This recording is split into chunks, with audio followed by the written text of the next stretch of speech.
Commander, you look pale. Are you suffering any ill effects from the cipher? The cipher shook me up a bit. I might be able to help you. I am an expert on the Protheans. If I join my consciousness to yours, maybe we can make some sense of it. Do it. Hurry. We don't have much time.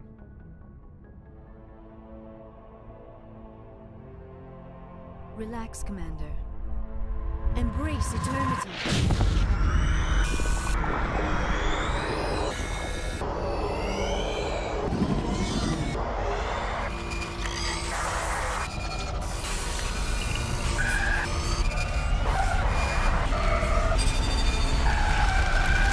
That was incredible.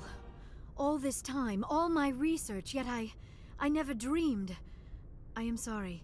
The images were so vivid. I never imagined the experience would be so intense. You are remarkably strong-willed, Commander. What you have been through, what you have seen, would have destroyed a lesser mind. Come on, get to the point. What did you see? The beacon on Eden Prime must have been badly damaged. Large parts of the vision are missing. The data transferred into the Commander's mind is incomplete. You sure you didn't come across any kind of clue or hint? Something we might have missed? Everything I saw, you already know.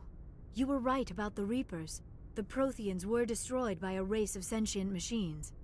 I think it is obvious there is a connection between the Reapers, the Prothean extinction, and the Conduit, but I did not see anything that would help us find it.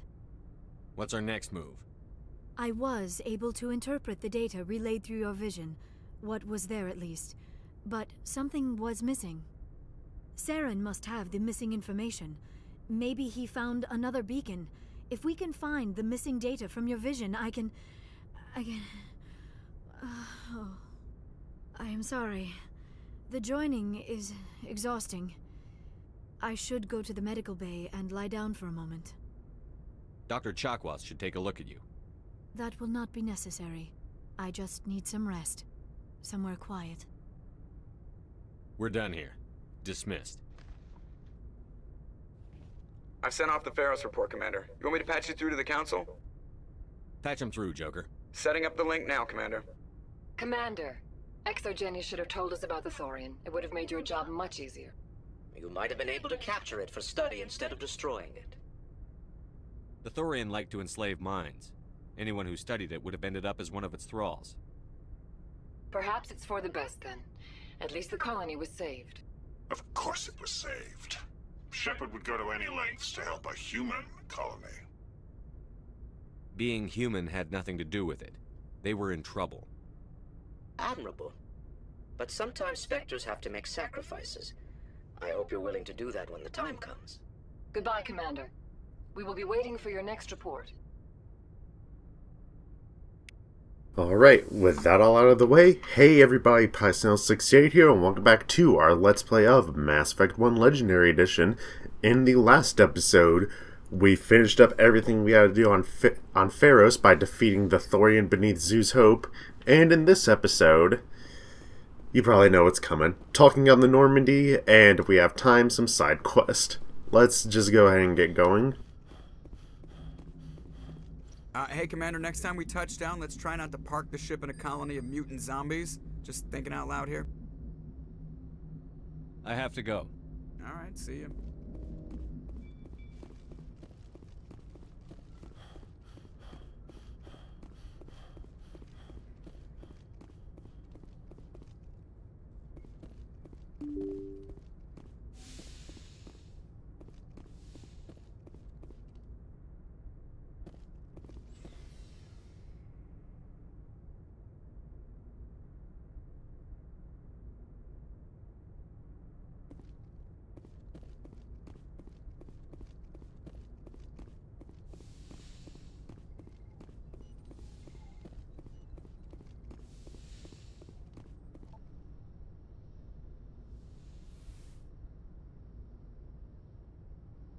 Commander, are you coming to check up on me?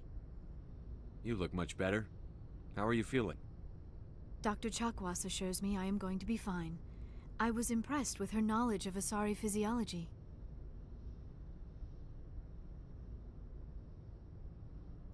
You're in good hands. Dr. Chakwas knows what she's doing.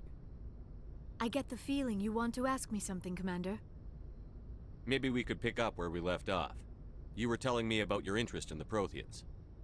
Actually, I think I was talking about my interest in you, and making a fool of myself in the process. As I said, I am not used to dealing with people, especially humans. I did not really know much about your species when we first met, Shepard. I found it hard to take humanity seriously. Your kind always seemed so rushed and high-strung. Well, we don't have the luxury of time. An Asari can live for 1,000 years. We're lucky if we hit 150. That is true. At first I thought that was a weakness of your species. After spending time with you and your crew, however, I think it may actually be an advantage. You humans are creatures of action. You pursue your goals with an almost indomitable determination. It is an admirable trait, but also an intimidating one. You're scared of us? Unfortunately, the rest of the galaxy sees humanity as something of a bully. You run over anyone in your path to get what you want.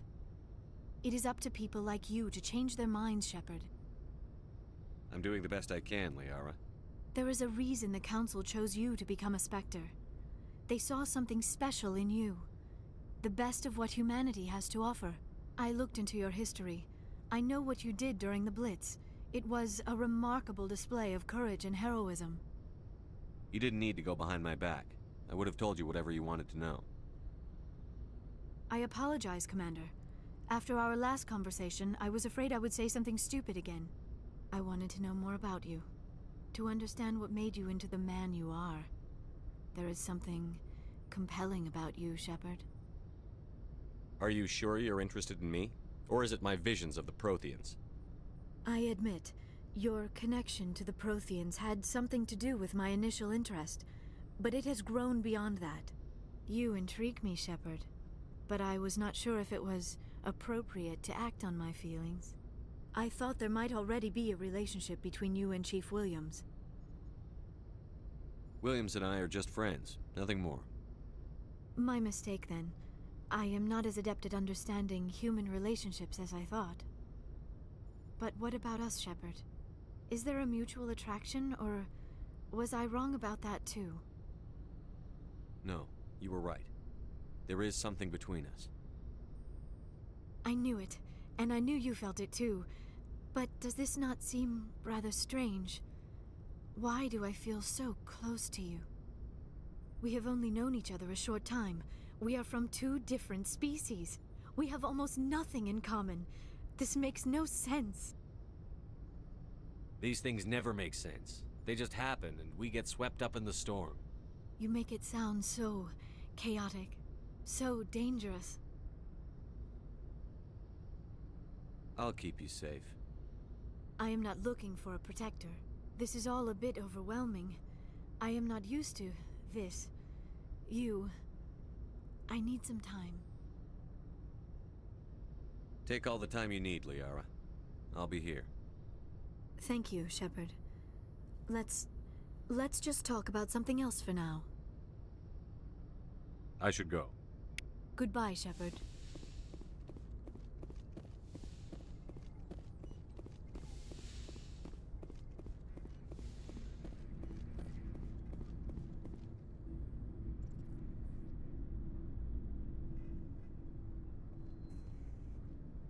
Anything you need, Commander?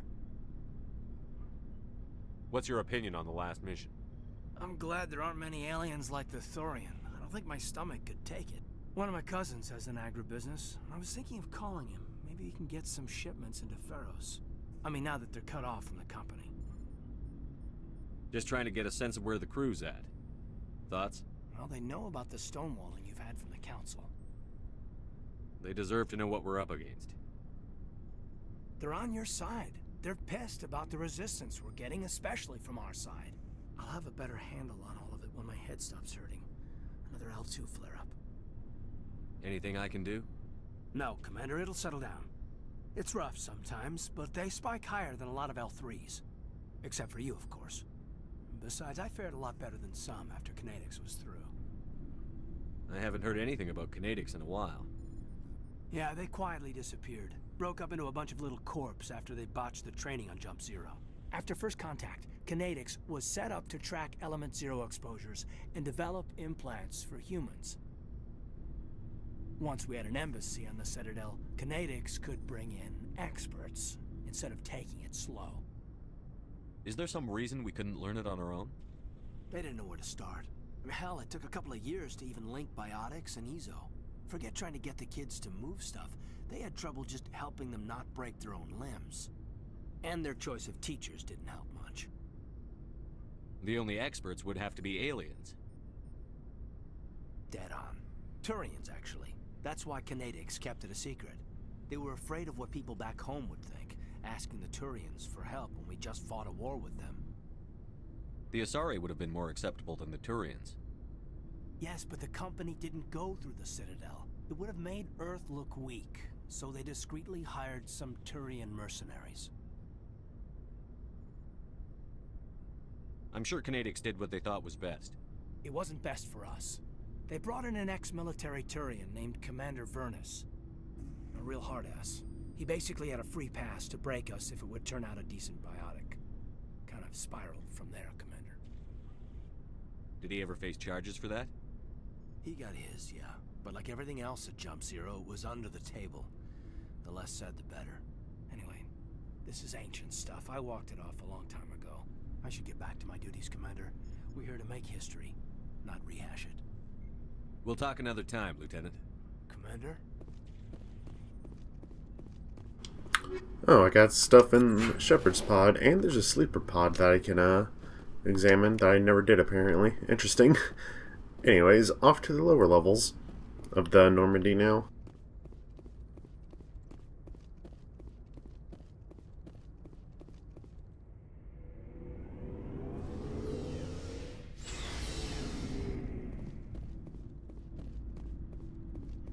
Commander, good to see you. You've been with CSEC a while. Have you seen much action? Well, not as much as you, but yeah, I've seen some interesting things. I'll bet you have. Anything in particular that stands out? I remember this Solarian geneticist I was sent to investigate. That case was a bit disturbing. What happened? Why were you investigating them? I was tasked with tracking black market trade on the Citadel. Most of it harmless, nothing I needed to pursue.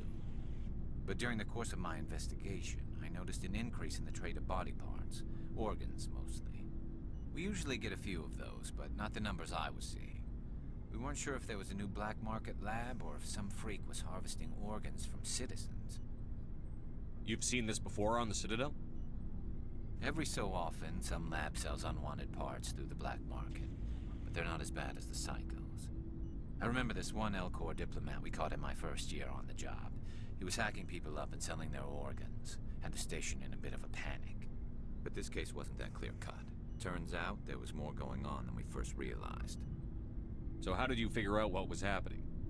First, we got a hold of a sample and ran DNA tests. The weird thing was, the match led us to a Turian who was still alive and was very convinced he'd never lost his liver. After a bit of digging, I discovered this Turian worked briefly for Dr. Salion, the geneticist. So I went to his lab hoping to find evidence of cloned organ development, but there was nothing. No Solarian hearts, no Turian livers, not one Krogan testicle. You're kidding, right? Why would anyone want Krogan testicles? Some Krogan believe that testicle transplants can increase their virility, counteract the effects of the genophage. It doesn't work, but that doesn't stop them from buying. They'll pay up to 10,000 credits each. That's 40,000 for a full set. Somebody's making a killing out there. What did you do about the geneticist? I brought in some of his employees for interrogation, to see if I could get them to talk. While I was interviewing one of them, I came across something suspicious. You mean threaten? Was that really necessary? Maybe, maybe not. Either way, it paid off. One of my detainees started bleeding profusely during the interview. We offered to patch him up and he got frantic, freaked out. I ordered a full exam to find out what was going on. Our medics found incisions all over his body, some of them fresh. That was our big break. These people weren't just Dr. Salion's employees. They were test tubes. Walking, living test tubes. He was growing parts inside these people? Exactly. He cloned their organs right inside their own bodies. Then he harvested them and sold them off. Most of the victims were poor. He'd pay them each a small percentage of the sales, but only if the organs were good. Sometimes an organ wouldn't grow properly, so he'd just leave it in them. Most of them were a mess, but only on the inside, hidden so nobody could see it. I hope he got what he deserved. That's the worst part. We never caught him. Why not? What the hell happened? He ran, blew his lab, grabbed some of his employees, and headed for the nearest space dock. By the time I found out, his ship was already leaving. He threatened to kill his hostages if we tried to stop him.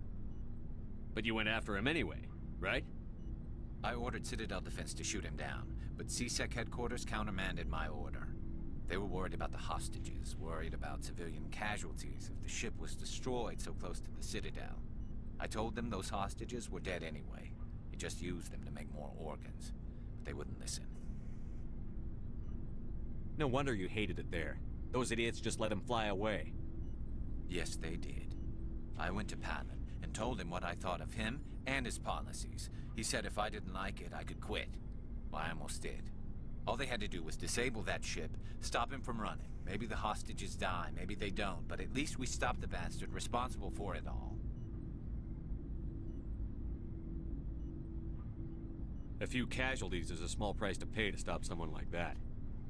Yeah, exactly. I mean, those hostages might be wishing they'd died by now anyway. Just wish I could have stopped him. That's all. Do you have any idea what happened to Dr. Salion? I sent out feelers from time to time, hoping to find something. I thought I'd found him a while back. He changed ships and changed his name to Dr. Hart, his idea of a joke, I guess. I told the military, but they weren't convinced it was him.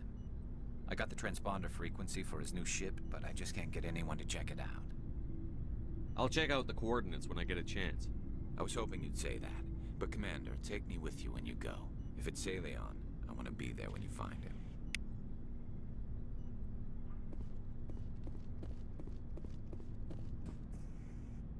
Oh, before I go, you said you're serving with Commander Shepard now? We saw him on the news here. He's cute.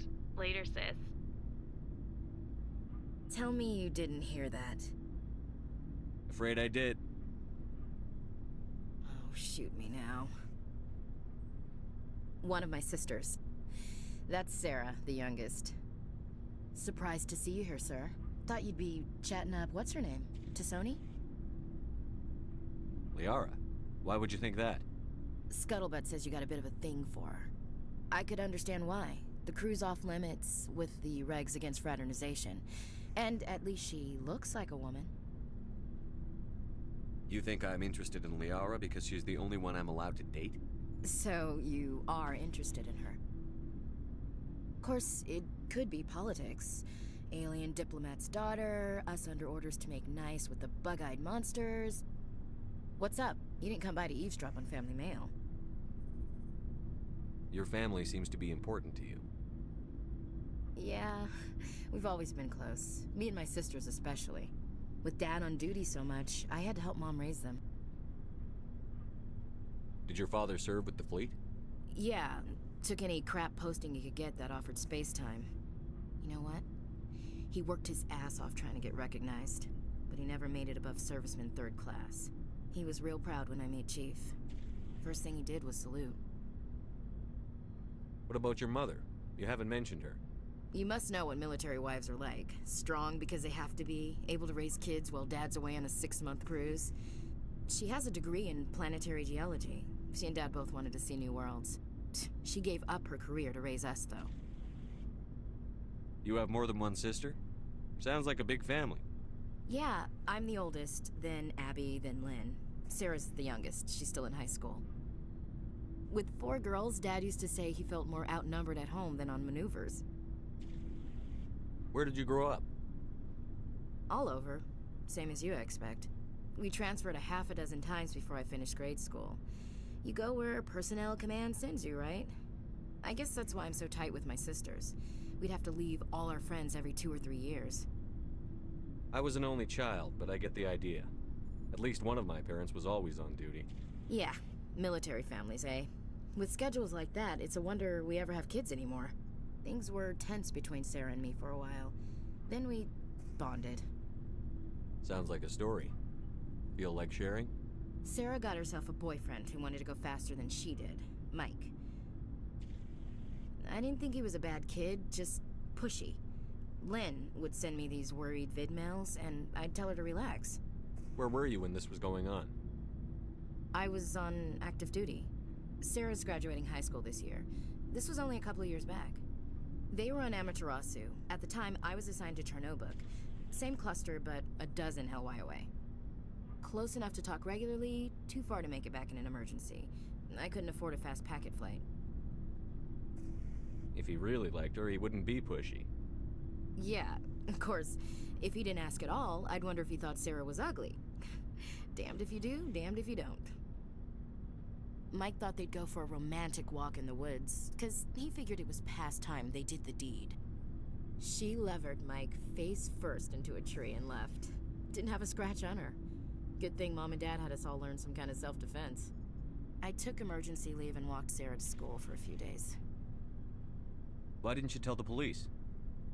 She said it wouldn't solve the real problem, and she and Mike would both become household names. It was a small colony. I said it was her call to make, that we should let her do it her way. Mom was pretty pissed about that. You said all of your sisters learned self-defense? Lynn did pistol practice, but didn't like it. She's kind of nervous.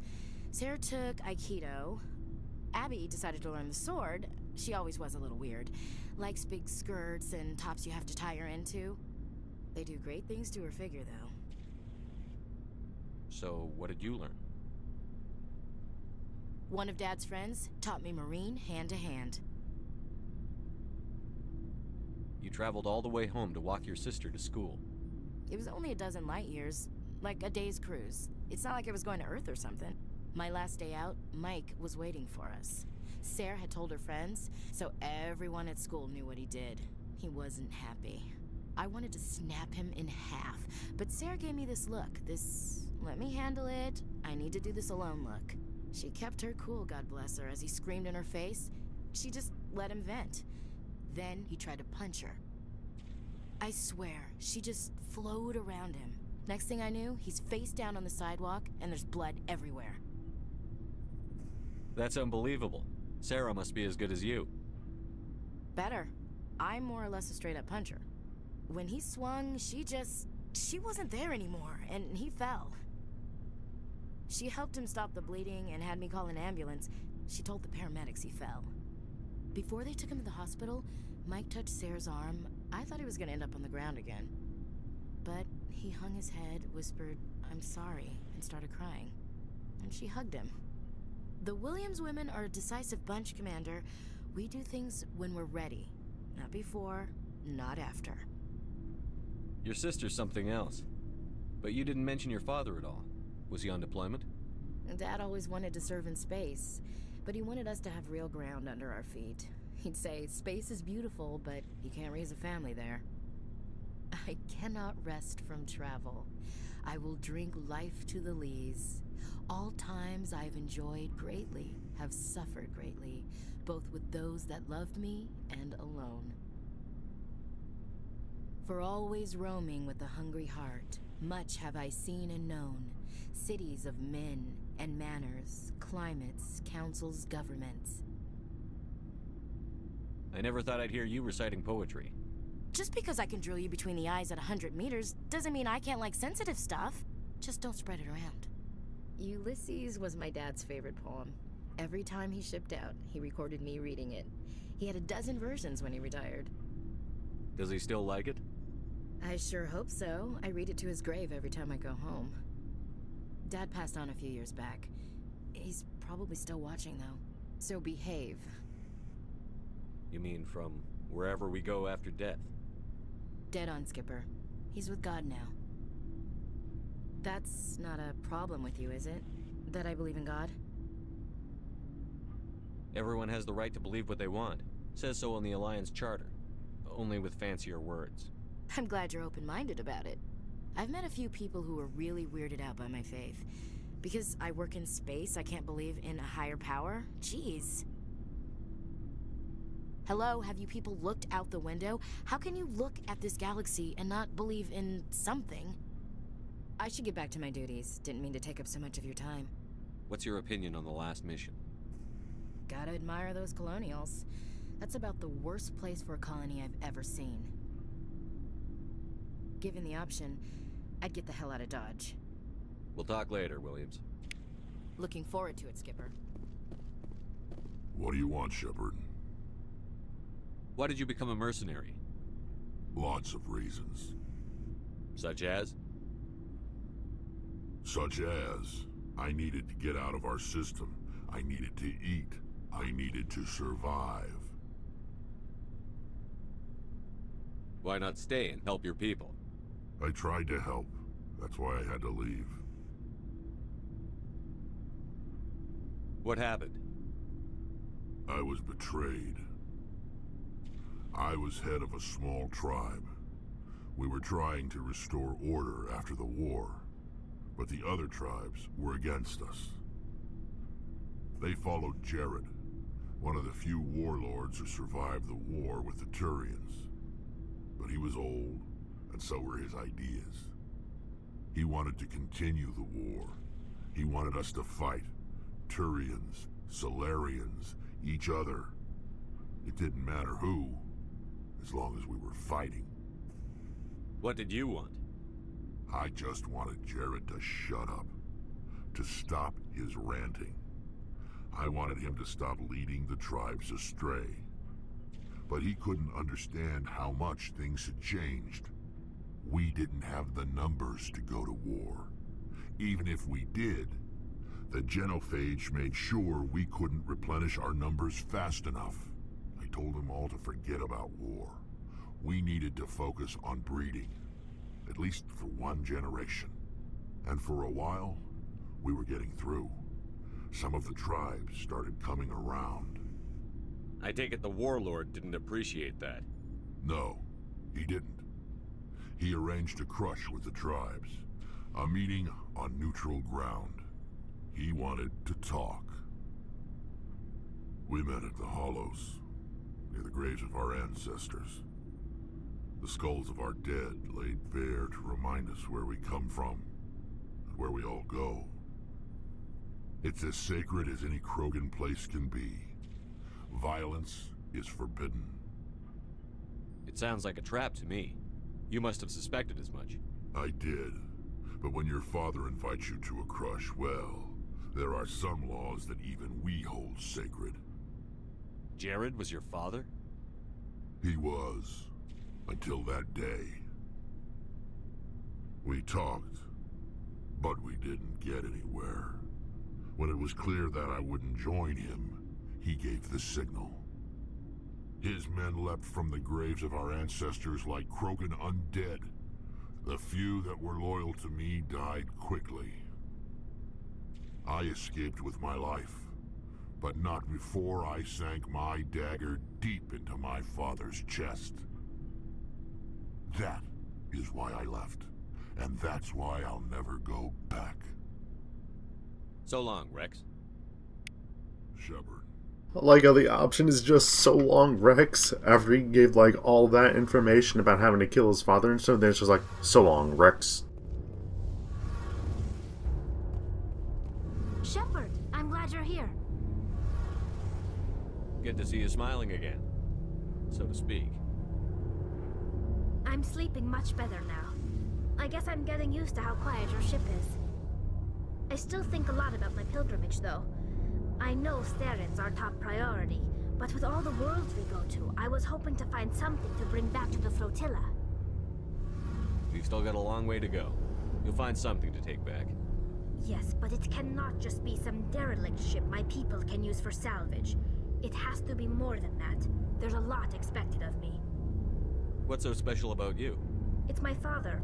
He's the senior member of the Admiralty Board.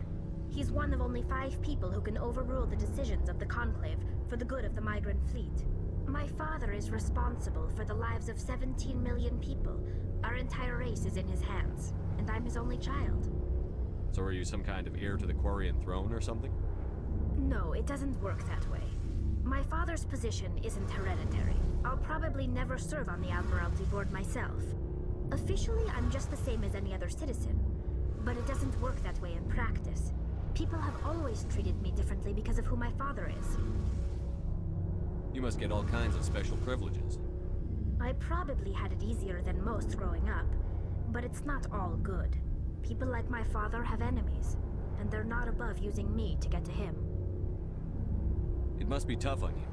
My people place a high value on family and ancestry.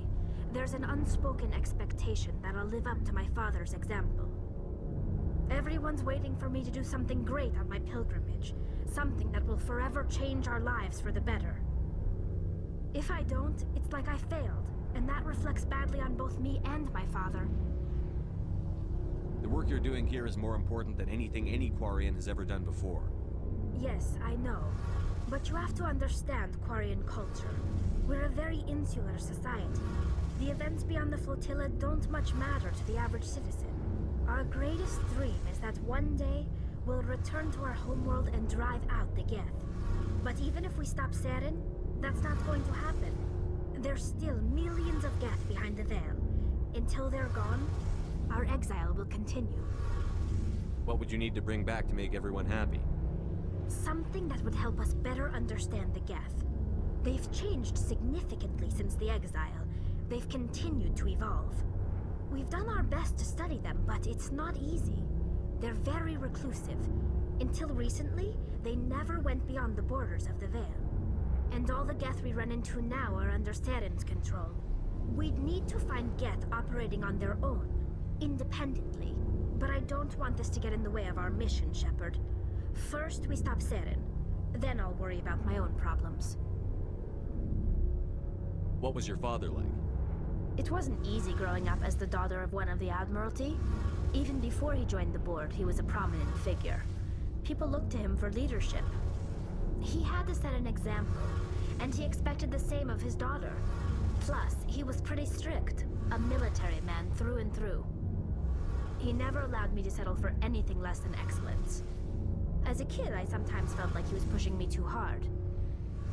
But now I'm old enough to appreciate what he taught me. The world doesn't owe us anything. If we want something in life, we have to earn it. Where was your mother in all this? Mother was around, but she always seemed to kind of blend into the background. Almost like she was overshadowed by my father. He tends to do that to people. She passed on about 5 years ago. Some airborne virus that swept through the fleet.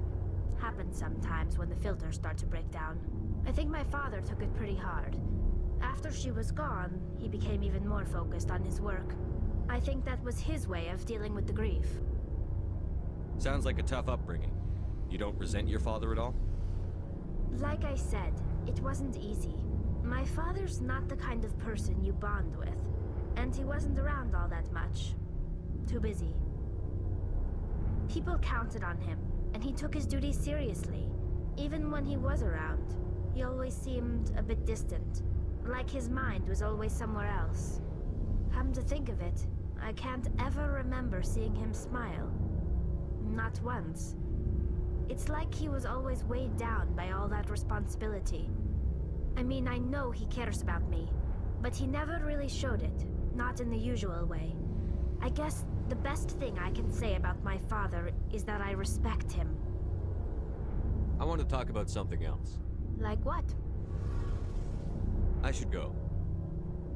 See you later. Okay, the level up surprised me there.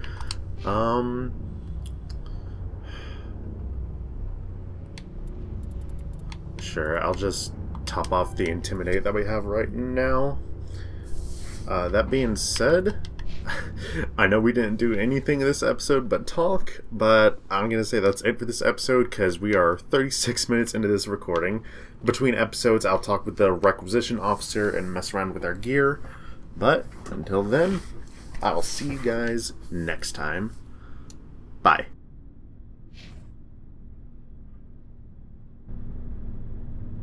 Feros is a habitable world in the Attican Beta cluster.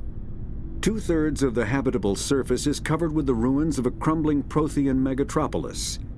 In the millennia since the Prothean extinction, the ruins have been repeatedly picked over by looters many times. Feros was considered a poor prospect for colonization, as little open ground remains for agriculture. The only sizable freshwater sources are the poles, which are tapped by the decaying Prothean aqueduct systems. The dead cities, while in good condition considering their antiquity, are of uncertain stability. Ground level is congested by a dozen meters of fallen debris, and the air is fouled by dust. In 2178, the Human Exogeny Corporation announced its intention to place a permanent colony on Feros to thoroughly explore the ruins. The pioneer settlement was placed on the upper levels of several intact skyscrapers, using the surviving Prothean aqueducts and rooftop hydroponic gardens to support the population.